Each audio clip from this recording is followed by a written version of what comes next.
झूठो के साली करेलू तू वादा, देलू न काबो होली वाला मजा। झूठो के साली करेलू तू वादा, देलू न काबो होली वाला मजा। ऐसन मौका नहीं मिल पाई, ऐसन मौका नहीं मिल पाई।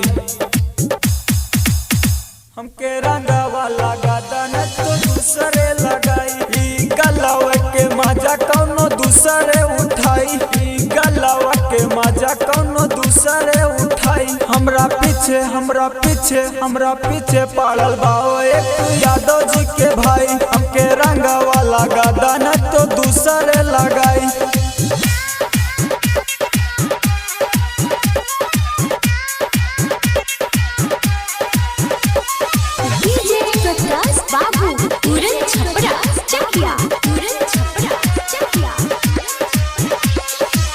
रहना पाई जे डाली रंग हो, आई जे डाल तो हो जाई मार हो। गौवा घरवा के लोगवा सब ताना मारी हो, यादव जी के प्यार खाली हम ही बानी हो।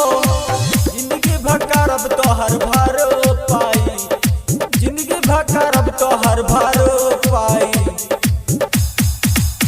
हमके रंगवा लगा दन तो दूसरे लगाई, हमरे गलवा के मजा कौनो दूसरे उठाई। हमरा पीछे हमरा पीछे हमरा पीछे पड़ल बा एक यादव जी के भाई। हमके रंगवा लगा दन तो दूसरे लगाई।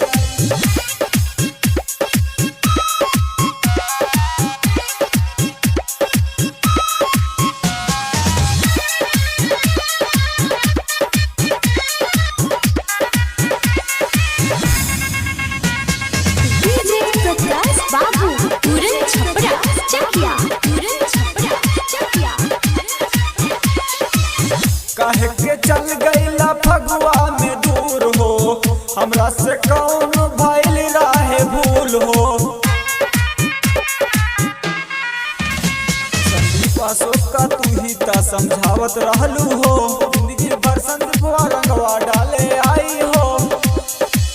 जिंदगी भर करब गोरी भरो पाई, जिंदगी भर करब गोरी भरो पाई। हमके रंगवा लगा दन तो दूसरे लगाई, गलवा के मजा कौनो दूसरे उठाई। हमरा पीछे हमरा पीछे हमरा पीछे पड़ल बाओ एक यादव